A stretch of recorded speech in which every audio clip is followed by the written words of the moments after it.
Hello વિદ્યાર્થી મિત્રો, હું દર્શના પરમાર મારી ચેનલમાં તમારું સ્વાગત કરું છું.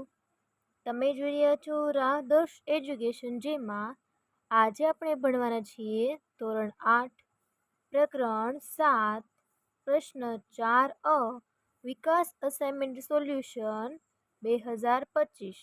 બરાબર ને? ચલો, તમારી આવનારી દ્વિતીય પરીક્ષા માટે તો એમાં પહેલો પ્રશ્ન આપણને એવો કંઈક આપેલો છે કે જો ટીવીની વેચાણ કિંમત કેટલી છે? ₹32,000. તો ચલો આપણે અહીંયા શું લખશું? વેકી એટલે શું થાય? વેચાણ કિંમત થાય. વેકી એટલે શું તમે કહેશો ને? વેચાણ કિંમત. તો વેચાણ કિંમત બરાબર તમે શું લખવાના? ₹32,000 લખવાના. બરાબર, તો ₹32,000. ઓકે, ચલો પછી શું લખીએ આપણે કે તેના 8% જીએસટી, એટલે કે જીએસટી જે છે એની ટકાવારી કેટલી તમને આપી છે? 8% આપવો પડે. તો ટીવી ખરીદવા માટે તો કે ખરીદ કિંમત તમને કેટલી છે? ખરીદ કિંમત આપણે મેળવવાની છે. બરાબર, તો જો વેચાણ કિંમત 32,000 છે તો જીએસટી 8% લાગે છે, તો જીએસટી 8% જેટલી રકમ આવશે એ આપણે આમાં એડ કરવી પડશે, અને જે રકમ મળશે એની શું થાય? ખરીદ કિંમત થાય. બરાબર ને? ઓકે, ચલો હવે લખીએ કે ધારો કે વેચાણ કિંમત ₹100 છે એવું આપણે ધારી લઈએ. બરાબર, વેચાણ કિંમત ₹100 છે એટલે જીએસટી કેટલા છે? 8%. બરાબર, જીએસટી 8% હોય તો એની મૂળ કિંમત એટલે કે એની ખરીદ કિંમત કેટલી થઈ? 100 + 8 બરાબર કેટલી થાય? ₹108 થાય. બરાબર, ક્યારે? કે જ્યારે વેચાણ કિંમત ₹100 હોય ત્યારે થાય. બરાબર, તો જો આપણે તિરાશી આ રીતે કરી શકીએ. કઈ રીતે? કે જ્યારે વેચાણ કિંમત ₹100 હોય તો ખરીદ કિંમત કેટલી થશે? 108. બરાબર, પણ જો આપણી પાસે વેચાણ કિંમત કેટલી છે? 32,000 છે ને? ત્યારે ખરીદ કિંમત કેટલી થાય? બરાબર, તિરાશી કરો તો 32,000 એને ગુણ્યા 108 એને ભાગ્યા 100. બરાબર, ચલો 0 0 નીકળી જાય.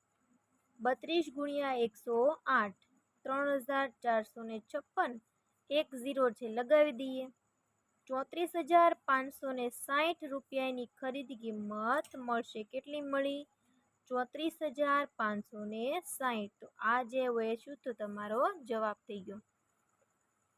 એની પછીનો પ્રશ્ન નંબર 2 જોઈએ. ચલો, એમાં શું કીધું છે તમને કે એક મોબાઈલ ફોન જે છે એમાં 5% શું છે? વળતર કાપ્યા છે.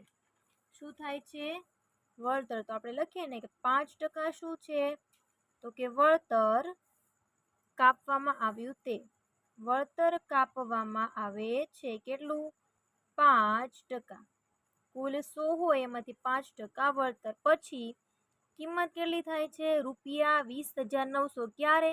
જ્યારે 5% વળતર કાપવામાં આવે ત્યારે. એમાંથી 100 હોય. બરાબર, કુલ એમાંથી 5% કાપી લે એટલે 100 માંથી તમે 5 બાદ કરો, કેટલા એવા? 95. તો આ જે છે એ કેટલાની કિંમત છે? 95 ની થઈ ને? તો 95% એ કેટલી કિંમત તમને આપી છે? ₹20,900. તો મોબાઈલની છાપેલી કિંમત એટલે કે જ્યારે પૂરેપૂરા 100% હોય, કે જ્યારે 5% વળતર કાપવામાં ન આવે ત્યારે તેની કિંમત કેટલી થાય? 83 છે એટલે 100 ગુણ્યા 20,900 એને ભાગ્યા 95. બરાબર, ચલો આનો આની સાથે ગુણાકાર, એને ભાગ્યા 95 એટલે જવાબ આવશે 22,000 રૂપિયા. 22,000. તો છાપેલી કિંમત કેટલી મળે ભાઈ? ₹22,000 એની છાપેલી કિંમત મળશે. એની પછીનો પ્રશ્ન નંબર 3 જોઈએ.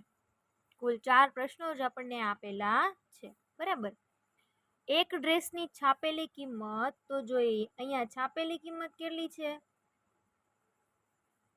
₹2400.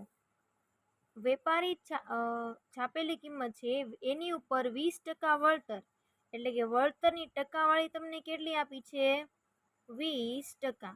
તો ખરીદવા માટે એનો મતલબ કે ખરીદ કિંમત કેટલી થાય? તમારે ખરીદ કિંમત મેળવવાની છે, બરાબર. ચલો જોઈએ આપણે કે